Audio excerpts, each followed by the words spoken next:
Bonjour à vous. Aujourd'hui, nous allons voir le chapitre 5 qui s'appellera les contraventions.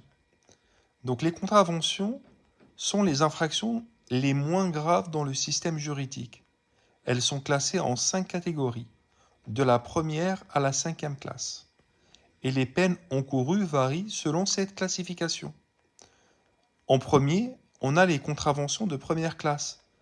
C'est des infractions les moins graves.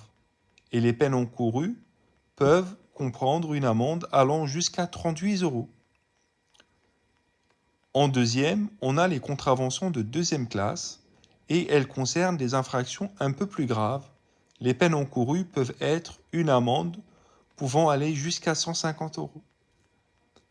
En troisième, on a les contraventions de troisième classe et ces infractions sont un peu plus sérieuses. Les sanctions incluent une amende pouvant aller jusqu'à 450 euros. En quatrième, on a les contraventions de quatrième classe. Elles sont liées à des comportements plus nuisibles. Les peines encourues peuvent être une amende pouvant aller jusqu'à 750 euros.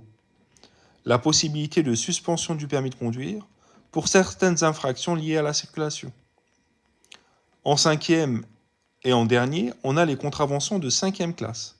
Ce sont les infractions les plus graves parmi les contraventions. Et les peines encourues peuvent être une amende pouvant aller jusqu'à 1500 euros et jusqu'à 3000 euros en cas de récidive. Des peines complémentaires comme l'immobilisation du véhicule, la suspension ou l'annulation du permis de conduire ou la confiscation du véhicule.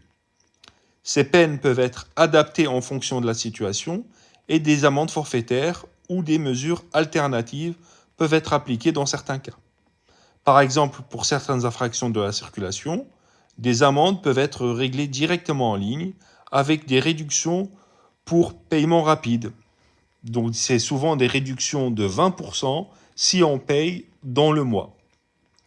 Il faut savoir que quand vous recevez une contravention, le plus judicieux, c'est de la payer ou de la contester. Mais surtout pas faire comme si que vous n'avez rien reçu.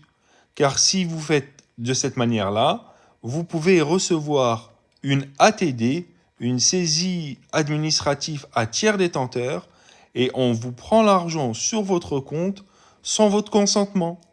Et vous pourrez rien faire. Et une fois que la saisie elle est en cours, vous devez payer votre banque pour les frais de saisie. Donc, quand vous recevez une contravention, il faut soit la payer ou soit la contester. Si ma leçon vous a plu, n'hésitez pas à vous abonner et écrivez des commentaires.